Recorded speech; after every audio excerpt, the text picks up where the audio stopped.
Teşekkür ederim.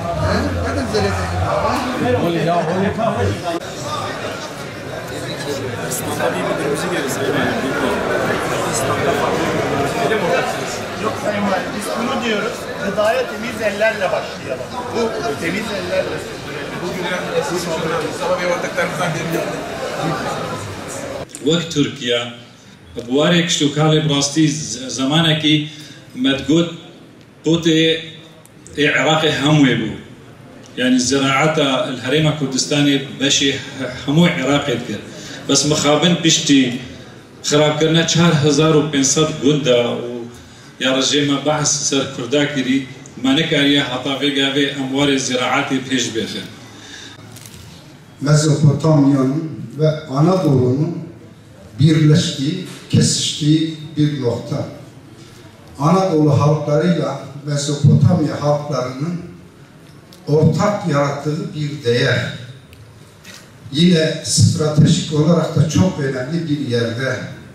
Bir tarafta Kürdistan'a komşu, bir tarafa Suriye ve Rojava'ya komşu bir il.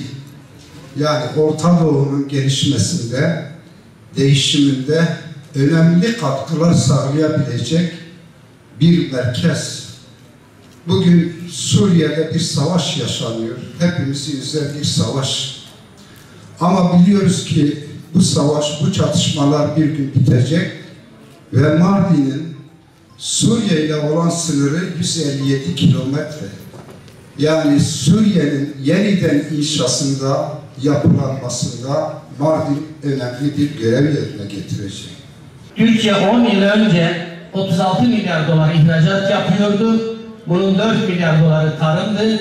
Bugün Türkiye 150 milyar doların üzerinde ihracat yapıyor ve bunun 18 milyar doları tarımdır. Değerli misafirler, Mezopotamya konusunda söylenenler söylendi, söylenecekler söylendi. Mardin konusunda söylenecekler söylendi. Mardin'i biz nasıl tanımlıyoruz? Mezopotamya'nın altın halkası diyoruz, başının tacı diyoruz bulunduğu konum itibariyle. Ve de diyoruz ki Mardin'in ana dili nedir? Sevgidir.